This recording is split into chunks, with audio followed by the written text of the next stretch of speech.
I'm H. Mark Smith. I am the Youth Reach Program Manager here at the Massachusetts Cultural Council.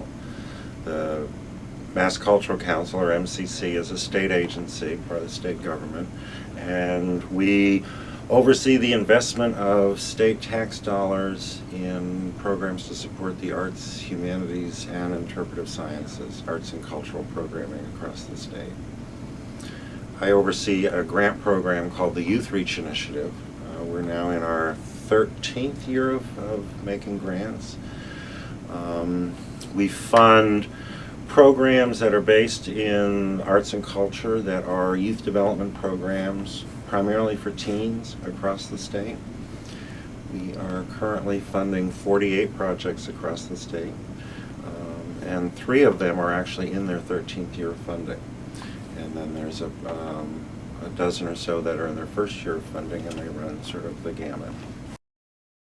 The other things that I think is really exciting about programs in the arts and culture, particularly for teens, is that they're really successful in engaging kids in the broader community.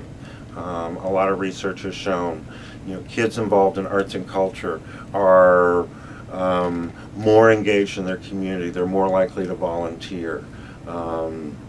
We did some research on teens who had been in our youth reach programs and followed up with them a few years out.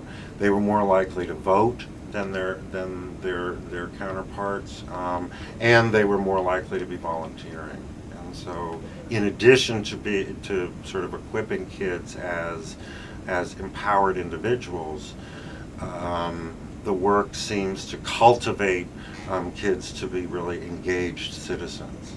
As they see themselves as agents for building the world that they want to live in.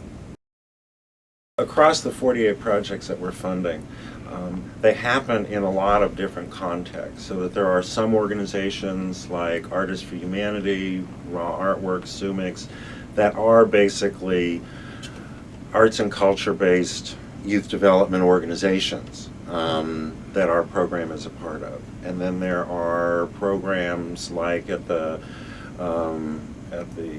Museum of Fine Arts in Boston, or Barrington Stage, or Shakespeare and Company, that are after-school programs for teens within a larger cultural organization. And then there are programs like at Hyde Square Task Force and Federated Dorchester, which are really in more community development or social service agencies, but have a program based in the arts and humanities or sciences as a part of their work with teens. The thing that is consistent across all those programs, regardless of the context, is that all of them are first and foremost sort of in-depth experiences in the content and the discipline. The kids are working with the scientists at the zoo, staff scientists at the zoo. They're working with professional artists. They're doing the work of the content. They're not just learning about it. And they happen within the context of overall youth development approach. All the programs are asset-based, and all of the programs that we fund really encourage the young people to be the voices in the program, and to develop ownership not only of their work but the project itself. It's a lot about tapping into what the young people have to offer us, as opposed to what we, the adults, have to offer the young people. Well, I think for a variety of reasons, and in particular because teens self-select. No one is making them. You can't make them go someplace if they don't want to go. And so programs have to be a lot more flexible and adaptable. They tend to be smaller, particularly the ones that we're funding, where it's sustained involvement over an extended period of time. These are not drop-in programs. But there's not a lot of support for there's not a system of support for those programs. So things like staff development, and even sort of, you know, best practices in sharing ideas and visibility are all, I think, in some ways challenges for the teen programs. I mean, a lot of people, I think, are sort of philosophically or pedagogically enthusiastic about including arts and culture in an out-of-school program.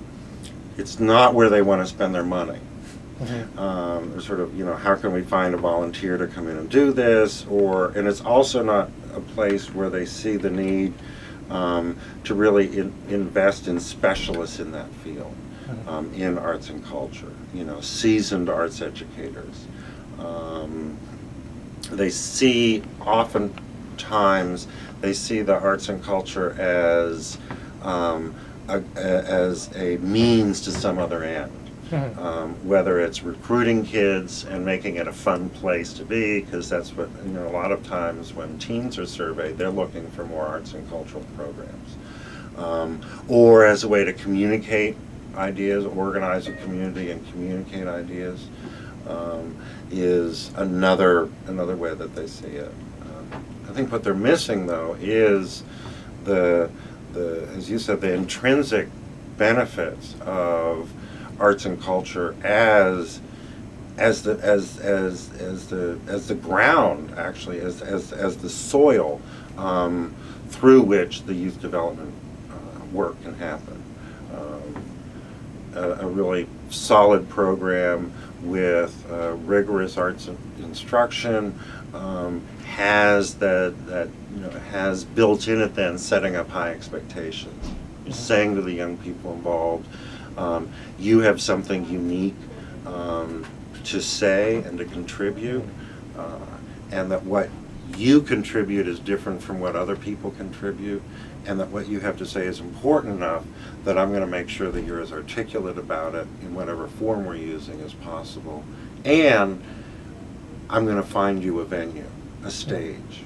So it's both the process, the work of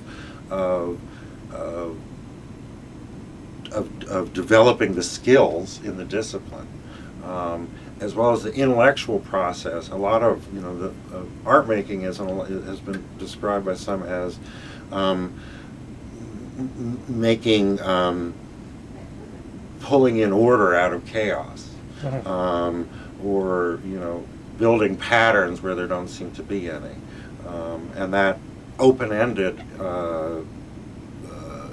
intellectual process is a really terrific place to develop creative thinking and creativity and innovation.